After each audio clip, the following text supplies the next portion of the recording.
Jennifer Douglas, and I don't even have to look at the paper.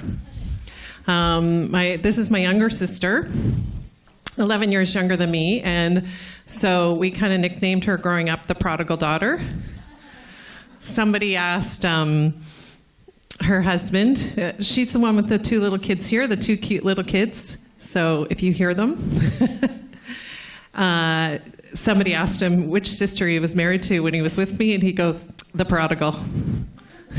So Jen had horrific asthma. I can remember her laying on my lap, 4 years old, rushing her to the hospital, like nail beds blue, totally cyanotic.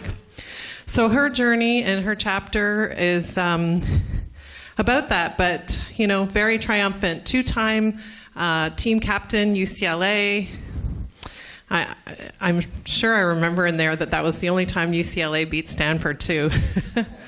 So I'm going to save all her credentials for her to share with you, but absolutely my pleasure to tell her about this book, and she's such an empowered woman to me. I have so much love and respect for her, and here she is.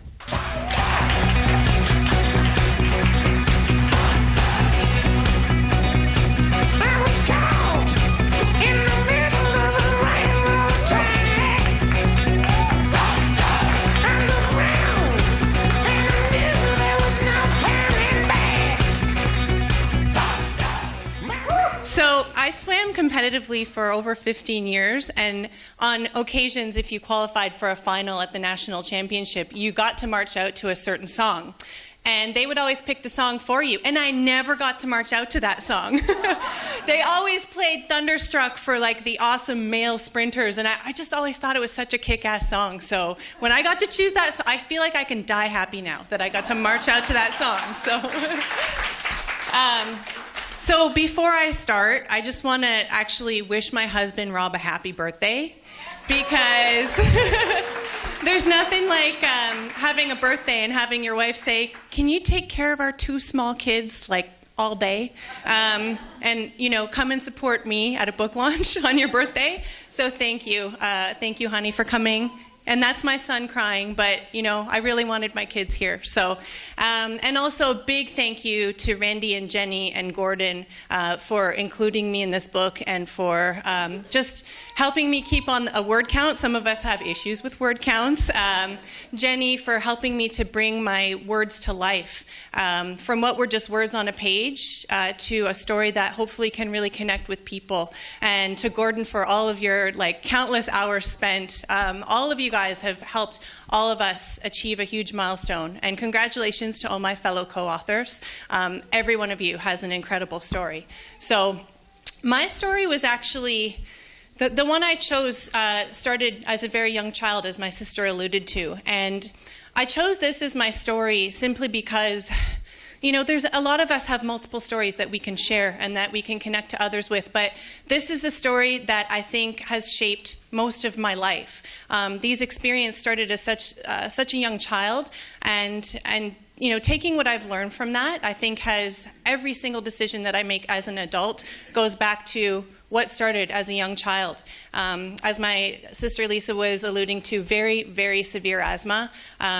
I spent a lot of time in the hospital for my first 10 years of life, and I was basically told I would never lead a normal life, and ultimately ended up becoming a national level and international level swimmer. And it was, to be honest with you, I was very afraid to share my story. When the prospect of being an author in this book came about, I was afraid. I didn't feel good enough to share my story, I'll be honest. I thought, I'm not Michael Phelps, I certainly made it a lot further in the sport than I ever thought I would, but who am I? Who's going to want to read this story? Who's going to actually care? And then I thought a little bit harder about it, and I'm like, you know what? 7 billion people on this planet are not Michael Phelps, although his story is pretty awesome. But every one of us has a story that is powerful. And then I thought, what would I tell my children? And more specifically, what would I tell my daughter if she had an opportunity like this? I look at her now, she's 2, she's got her big hair. She walks into the room like she owns the place. And I never want her to lose that. I'd be telling my daughter, you need to own that shit. You need to write and tell your story and help somebody and make somebody else. If you make one person's life better, you need to do it. So ahead I went, and it brought me back to those times when I was very young. And, oftentimes I would just be trying to do a normal childhood activity, playing in the grass, doing simple things that kids love to do, and I would pass out and end up in the ER. I would, nail beds blue, I couldn't breathe, and I was told from a very, very young age that I would not lead a normal life. My poor mother, had to, I can't even imagine. I mean, I'm only seeing small parts of what it's like to bring my kids to the ER. My mom had to do it with me all the time. And, it brought me back. I forgot how bad it was. You've had a cathartic chapter when you're crying and you're ready to vomit at the end of it. you know that you've gone back and you've done your work and realized just how far you've come. And I think, to be honest, I blocked a lot of those memories. But the other thing is, when you're told from a young age that you won't lead a normal life, that you're going to have limitations, that you're not going to be able to do something, I mean, you believe it, right? You're being told by people that you know and trust that this is your world. And although it really sucked at the time, I mean, I accepted it. You're a child, and I think kids are more resilient than we think. But just how did that change? So what happened from A to B? How did I go from being this sickly little kid to being an athlete? And certainly that did not happen overnight. It took many, many years, gradual, synchronistic events, piece by piece, people coming into my life, coaches who believed in me. And my coach is here from when I was 13 years old, Andy.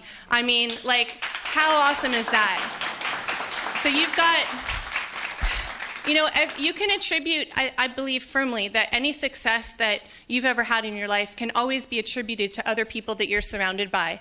So slowly, through the course of many years, swimming gave me my health. It was one of those few things that I was allowed to do and blessed to do, and I was terrible at first. It was awful. I struggled. I couldn't keep up, but I was just happy to be doing it. And then just gradually, people, one of our teammates qualified for the Olympics, and it just started to open my eyes.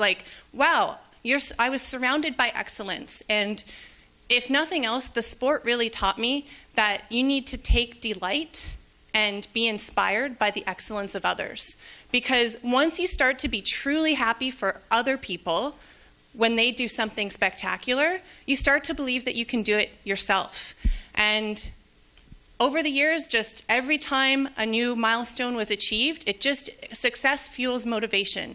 And you become really kind of invincible. And it certainly, the journey was not without its struggles. If you read my chapter, you're going to read, it was like 1 step forward, 5 steps back for pretty much my whole athletic career.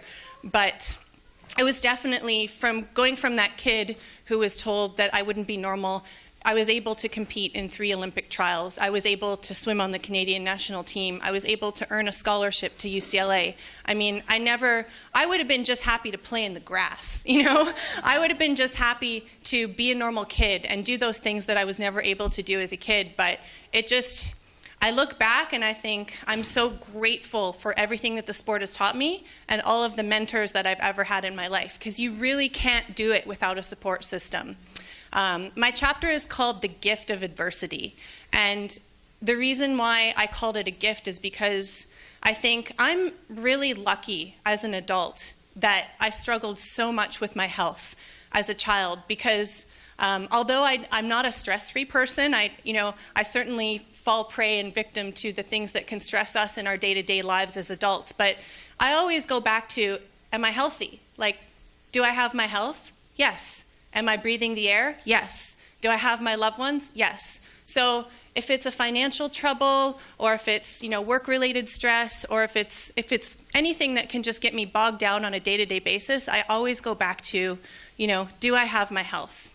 And I think now, as a mother of 2 young kids, this week was actually spent probably about 20 hours in the hospital with my daughter. And she's okay, but it was just kind of a perfect storm, double ear infection, bladder infection. And, actually, since I decided to participate in this book, I've seen my share of hospital beds and ERs with my 2 young kids. And I was thinking this week, like all the time in the hospital, how am I going to prepare an impactful 10 minutes to speak with people when I've got my daughter lying on my lap here at the ER? And then I'm like, wait a second, doesn't this directly relate to everything that I just wrote about? And it does. And I can tell you the journey when you're a parent, it's a lot harder when you're worrying for your child. So it just goes back to, you know, I look at my mom and my late father, who were able to equip my sisters and I with all of the tools that we needed to be successful in life. And whether you're a person yourself who has a health challenge, or whether you might be the parent of a child, maybe they have a learning disability, maybe they have juvenile diabetes, maybe they have asthma, maybe, you know, your investment as a parent is significant. And I get that. And just know that it's not wasted. And just know that your child, your children, they're going to be amazing. They're in some way, if they have obstacles, they're being blessed with a gift, because it's going to shape their perspective for the rest of their life. And you parents are superheroes, by the way, if you do have children that you're working with to help do whatever that they need to help them to lead a wonderful life. So, in conclusion, just thank you to everybody, like, honestly, who's ever supported me. You don't get to do things alone. And thank you again for including me in this book. I can't say enough about my co-authors, so I'm just humbled to be in their company.